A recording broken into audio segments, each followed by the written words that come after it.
தூத்துக்குடியில் சரக்கு பெட்டகத்தில் பதுக்கி வைக்கப்பட்டிருந்த சுமார் 20 டன் செம்மரக்கட்டைகளை காவல்துறையினர் பறிமுதல் செய்தனர்.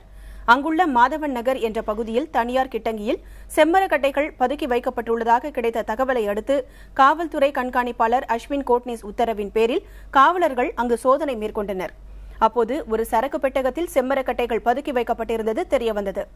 இந்த கிட்டங்கியை அண்மையில் 2 பேர் வாடகைக்கு எடுத்ததாகவும் அவர்கள்தான் செம்மரக்கட்டைகளை கொண்டு வந்து வைத்திருக்கக்கூடும் எனவும் சந்தேகிக்கப்படுகிறது. இவர்களுக்கு ஆந்திர கடத்தல் கூட்டத்துடன் தொடர்பு உள்ளதா என காவல்துறையினர் விசாரித்து வருகின்றனர். பழைய ஷெட், லாரி ஷெட், அங்கே ஒரே சிங்கிள் கண்டெய்னருக்கு ஒரு ரெசிடென்ஷியல் ஏரியாவில் ஒரே ஷெட்டுக்கு உள்ள ஒரே கண்டெய்னர். அதில் அப்புறம் நம்ம டீம் முடிச்சு பார்க்கும்போது ஒரு 25 டன் கண்டெய்னரில் ஃபுல் லோடு ரெட் சாண்டர்ஸ் மற்றும் போலீஸ் பிடிச்சிருக்காங்க. அவங்களுக்கு நம்ம பாராட்டுறோம்.